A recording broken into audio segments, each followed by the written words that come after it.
Hey there, welcome to my first official tutorial video. I've been getting a lot of requests for this, so I thought I'd do one. This is actually a sample for a customer I'm doing some custom resin countertops for, and so I thought I'd just kind of walk you through my process for putting these together, either for countertop samples or for resin art pieces. So I've just taken a piece of 1/2 inch MDF. You can get it at Home Depot or Lowe's. It's like $25 for a 4 foot by 8 foot sheet, and you can take it to the back. They've got a big sheet saw, and I usually just have them cut it to size if I know what size my pieces are going to be. And it's either free or real cheap. Sometimes they'll charge you a quarter per cut or whatever, but definitely worth it. Saves a lot of time. And I just took some of this. It's Bare paint and primer in one. I used a color called Natural Gray, which is a really light gray. It's just barely not white. Yeah? Yeah, I like the streams. Yeah, alright. So I use a light gray when I'm doing white pieces as a primer because I feel like it mutes just a hair of the brightness of the white, and it helps to avoid any sort of off-white yellow appearance. It gives it more of a gray undertone, and it works really well for like Carrara marble type stuff. So that's what I use. I just painted that on. It's been drying for a couple of hours, and just as long as it's dry to the touch, you're pretty much fine to go over it.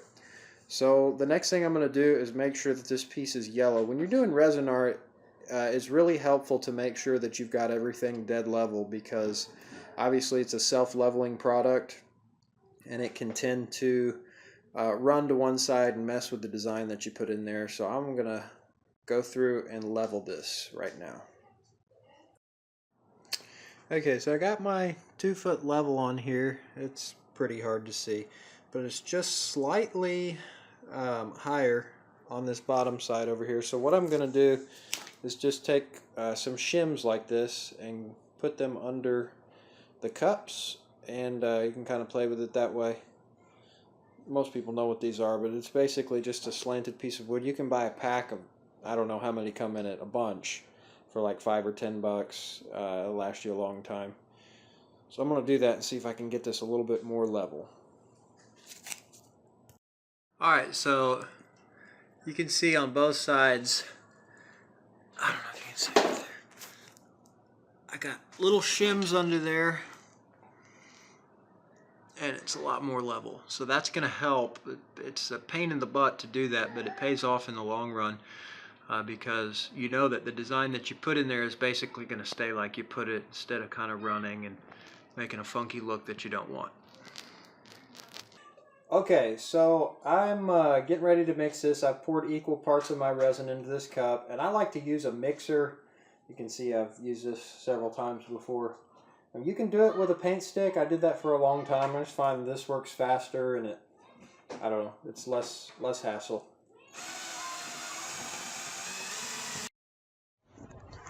Okay, so this is the oil enamel that I use for my white base. It's available at Home Depot. This is Valspar. You can also use Rust-Oleum. It's just a gloss white, and I find it works really well. Some manufacturers of the resin will also sell like a super concentrated pigment, so you have to use less of it to get the same effect. And that's good for certain applications, but for this, I find that this works pretty good.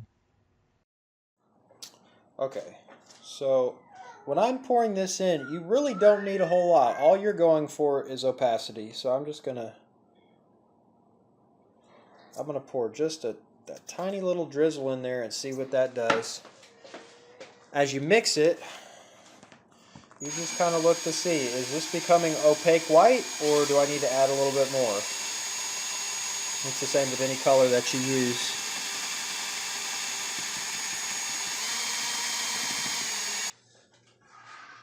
So I'm just going to take this and kind of move it out towards the edges.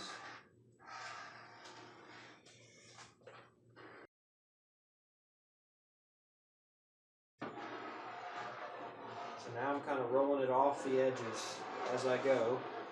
Some of that's going to drip down, and I'm going to spread that out to cover my edges.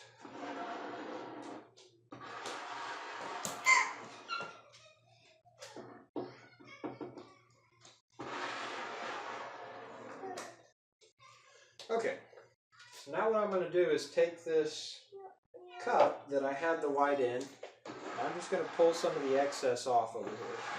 I'm going to pile in the middle a little bit.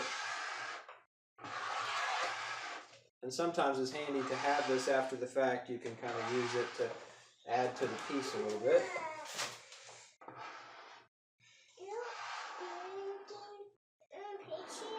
Yeah. Yep, I'm making a painting. Yep. So I hope you can see this in the angle of the camera. I'm just basically pushing this off the edge, just to save that.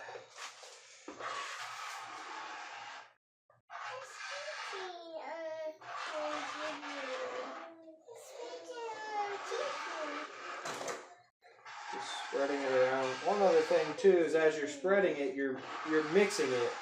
So if you miss, a little bit as you're mixing in the bucket, that's fine. It'll remix for you.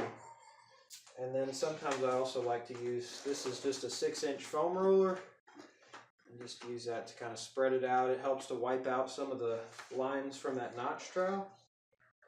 A little piece of junk in there.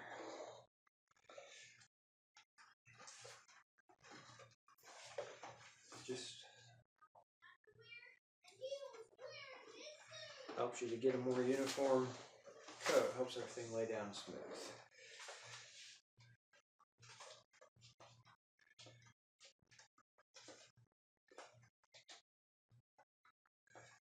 Okay, and then I'm also going to take this and just kind of roll some of that extra material that dripped over the sides so that it coats the edge.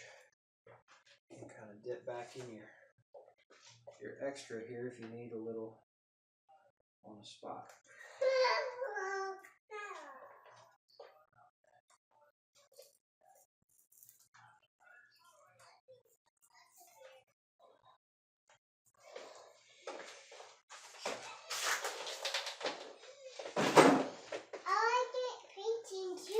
You do? I like it too. Well, you're a sweet girl. I like it painting too. Good. Okay. Just one try there. Yeah, that's right. Okay, so now the fun part begins. I'm just sort of gathering my colors together and getting ready. What I'm going to do is take some of the clear resin that we had set aside before we mixed in our white. I'm going to start mixing colors into it and layering it across the surface. And I'm going to start out here with some light blue spray paint, just gently mixed into the resin and drizzled across the surface. And then I'm going to mix some darker blue acrylic in with the same light blue tinted resin and layer that on top.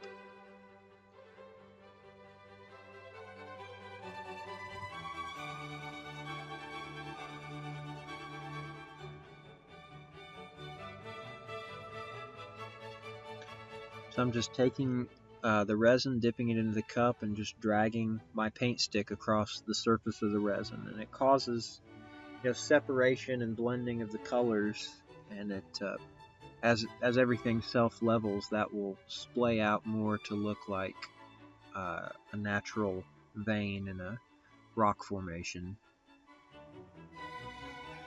Now I'm taking some black spray paint and just spraying it on the tip of my paint stick and running that through the vein as well.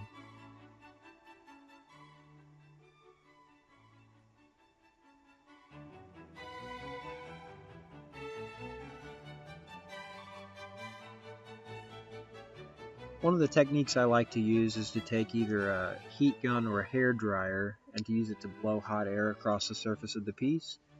And it just basically splays the colors out and causes them to blend together in kind of a natural looking way. And it gives a really cool effect, which you'll see here in a second. Right now I've got it on a pretty low setting in terms of airflow, which gives you a little bit more subtle movement in the resin. In a second I'm going to turn up to a higher setting and it's really going to splay the colors out and give you a totally different effect.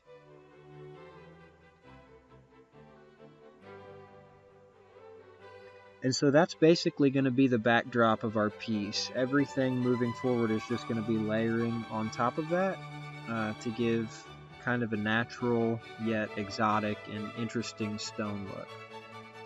I'm just taking some of the leftover white resin, just dripping it across the surface. There's really no rhyme or reason to what I'm doing. When you're doing this, especially for countertops, you want your movements to be random. You don't want to do, predictable zigzags or, straight lines, because that's not what anything looks like in nature. So right there, I'm taking 91% isopropyl alcohol mixed with titanium mica pigments and spraying that across the piece. And when you spray that alcohol across the color that's already there, what happens is it causes little chemical separation. You can't really see it from this vantage point, but it almost looks like acrylic cells when you get close up to it, because it causes the pigments to splay out in little circular patterns. And that's a good way to kind of add interest to the piece. Just layering more color. I've taken some sky blue metallic pigments and mixed it with the resin, just layering that across the surface.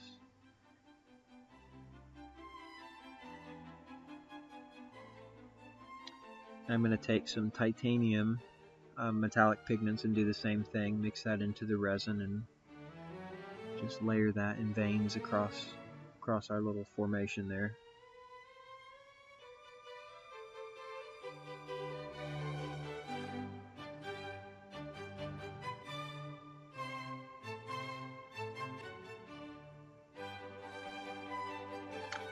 Spraying more metallic pigments onto the surface, you'll notice that you don't see a whole lot of color, and the reason for that is the density of the white pigments. Sometimes when you spray those fine metallic pigments over the surface, the white will actually envelop and engulf it, and you won't see much of it. So I'm going to wait for it to cure a little bit more, and then come back and do that, and you'll see a whole lot more color.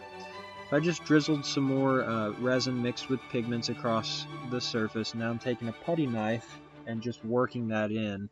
And this is a technique I use when I'm doing Carrara marble type pieces to get sort of the subtle inflections of color throughout. And it's a pretty forgiving process, so if you do something and you don't like it, you can always pull more white resin over the top with the putty knife, and you got a lot of workability with the product so that you can get it to look the way that you want. I'm just taking the stick and putting a little bit more spray paint on it, dragging it through.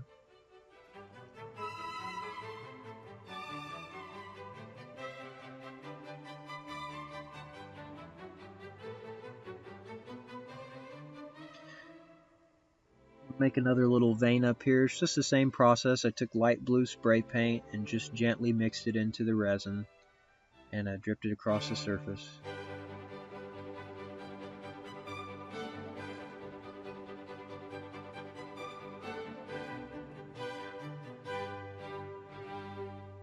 Some black spray paint on the end of a spoon. You notice as we're working through this that really nothing looks all that good when you first put it down. It looks kind of cheesy and unnatural, but as the resin settles out and as you do different things to manipulate it, that's when you really start to get the cool organic looking formations.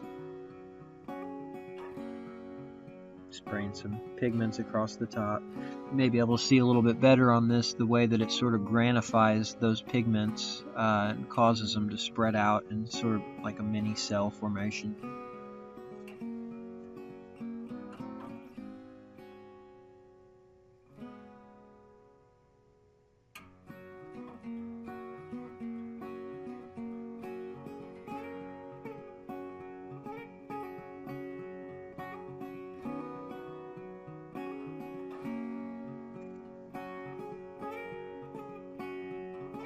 So that's some kind of a muted green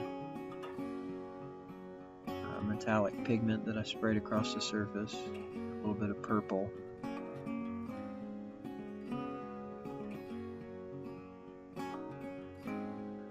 I believe that's titanium. you can spray color upon color, and the more you layer, the more more interesting it gets a lot of times.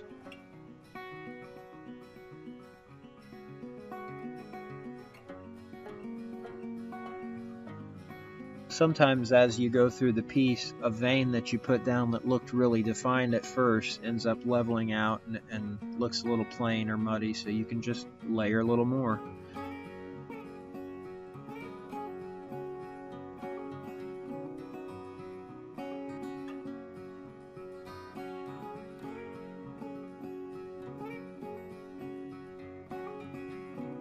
Now I'm doing some lilac mica pigments.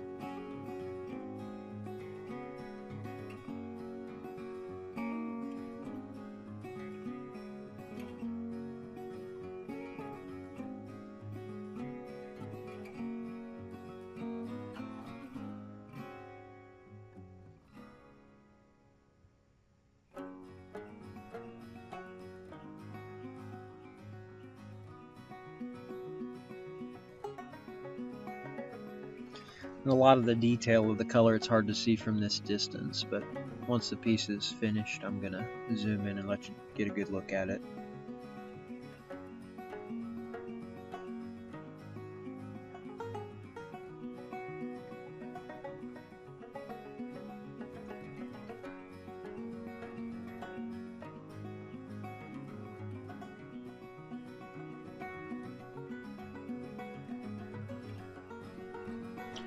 Right there, I'm just taking a paintbrush and kind of stippling it right on the edge of where the white meets with the color, and that's a good way to sort of blend in. If you've got a vein that looks out of place or kind of blocky, artificial, you just take that paintbrush and stipple right in between the two colors. It sort of blends them together and makes it look a little bit more natural.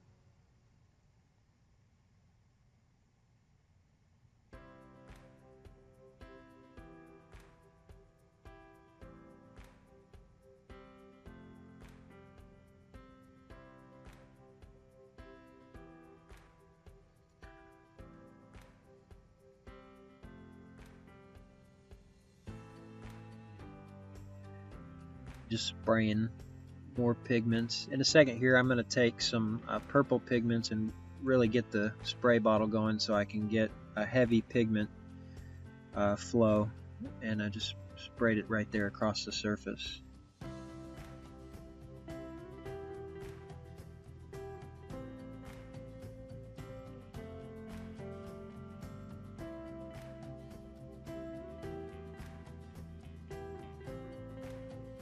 If you do spray the pigments on, sometimes they will sort of meld together in a way that looks almost a little muddy.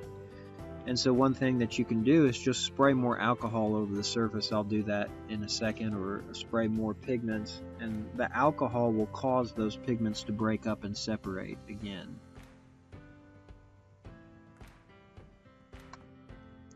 So we're kind of coming to the end here. I actually made a few augmentations after I shut the camera off. I sprayed a little bit of pearl pigment over that purple in the middle, and it muted it a little bit. But here in a second, I'll show you the final product.